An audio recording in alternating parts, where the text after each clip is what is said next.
Okay, friends, the time has come. It's time to say goodbye. The crew is here, the tower is all rigged up, and it's time to take this thing down.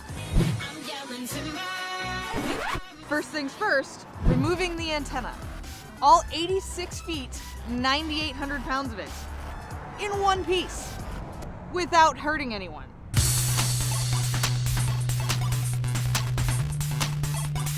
Now this tower is special, and not just because it's ours.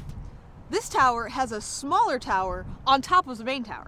Now if you remember, the gin pole has to be rigged to the outside of the tower and high enough to be able to lift the load. So this is going to be tricky. We actually had to build what we call a jumping frame because the pole, as you get too high above the track, it can have a tendency to turn over.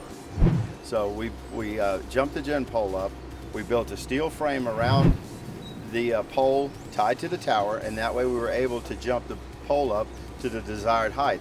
Okay, one problem solved. Now it's time to rig this antenna up. You know, I feel like I've been using that word a lot, rig.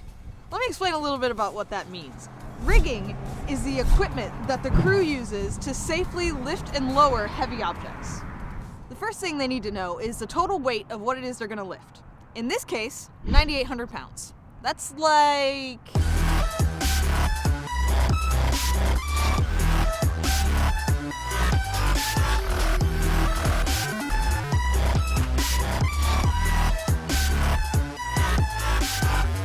The next thing they need to do is find the center of gravity. To find the center of gravity on something small is really easy. You just have to find the point where it balances, like this. It's kinda hard to do that with a broadcast antenna though. In this case, what they actually want to do is lift it from a point a little bit above the center of gravity. That way, most of the weight will be below and it will hang vertically. So that works out to be right about there-ish.